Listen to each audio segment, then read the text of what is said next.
విషయం ఏంటంటే నిన్న చెప్తున్నారు మిత్రులు, రేవంత్ రెడ్డి గారు రజతోత్సవ సమానంగా ఇంట్లోనే కూర్చున్నాడట, ఇటకెళ్ళి బయటకు వెళ్ళలేదట. తలుపు పెట్టుకొని ఇంట్లో టీవీ కట్టుకొని కూర్చున్నట్టుగా సభను చూస్తా అని చెప్పని ఆశపడ్డాడు. ఎక్కడన్నా కేసీఆర్ గారు నా పేరు తీయకపోతాడా, నన్ను తిట్టకపోతాడా, మళ్ళీ నేను ప్రెస్ మీట్ పెట్టి నేను మళ్ళా కేసీఆర్ గారి పైన బీఆర్ఎస్ పార్టీ పైన దుమ్మెత్తి పోయకపోతానా అని చెప్పని ఆబగా ఎదురు చూసిండట.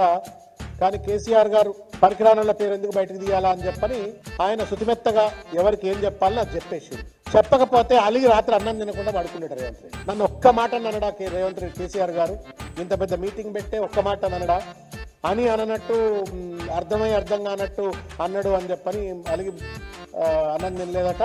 మళ్ళీ ఆ బాధతోటి ఆ 4 మంత్రులను పిలిచి ఎట్లా నన్ను అనలేదు, కనీసం మీరన్న ప్రెస్ మీట్ పెట్టండి అంటే వాళ్ళు అడ్డమైనటువంటి రీతిలో కేసీఆర్ గారి పైన బీఆర్ఎస్ పార్టీ పైన అవాకులు చవాకులు వెళుతూ అబద్ధాలు అసత్య ప్రచారాలు చేసే ప్రయత్నం చేసినారు. దాన్ని మేము తీవ్రంగా ఖండిస్తూ ఉన్నాం.